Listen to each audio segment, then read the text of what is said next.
Labą dieną, su šventėm. Čia apie jogą, apie meditaciją. Jūs iš Kauno ar iš kito miesto? Lukterkit mažutę knygutę, paimkit. Вы на русском говорите, да? Если я не ошибаюсь, вы художник немножко, да? Нет. Что-то с искусством у нас связано с Богом, да? А вас как зовут? Лайма? Вас зовут Лайма? Серьезно? Просто ветер дует, извините. Не хочу простудиться. Это «Совершенство йоги» книга. А вы кто по жизни? Чем вы занимаетесь? Да. Проектировщик. Ага, значит, у вас разум очень сильный должен быть. Ну, в основном у женщин чувства более сильнее. Да. Но если у женщины мужчина очень сильный, очень привлекательный, тогда и женщина тоже становится очень сильной. Мы их не продаем, мы собираем просто пожертвования на храм. Кормим бедных людей. Можете символически что-нибудь пожертвовать. А у вас дом священный? Священный дом? Возьмите свечку, это благовоние. Это вот, если нечаянно даже с мужем поссоритесь, то зажгите. Jūs lietuviškai kalbate, ne? Taip. Rimtai, o klausykite, kodėl aš rusiškai kalbu. Aš nežinau. Jūs paklausėte, ar aš rusiškai kalbu? Supratau. Čia mama ir dukra turbūt, ne? O klausykite, tai yra joga iš senovės sanskrito kalbos?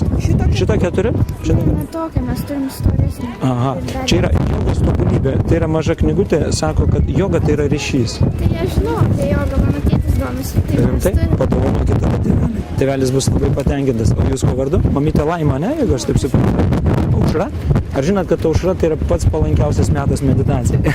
Iš tikrųjų, nes kai saulutė pakyla, tokia ramybė, dar, kaip sakyt, viskas pradeda keltis, bunda. Mat ir žmonės, kurie pašventė save dvasiniam gyvenimui, jie irgi pasirenka būtent tokį laiką meditacijai, maldai. Tai aš žinau. Bet aš nežinau, aš nelabai turiu laiko. Mamytė tada ir tėveliai padovanokit, gerai? Mama klausė, aš tai nežinau, aš nelabai esu laikus. Rimtai, tėveliui padovanokit, sakė tėvelis, ne pas jūs meditacija domisi. Tiesiog galit kažką tai paaukoti vienuolynę.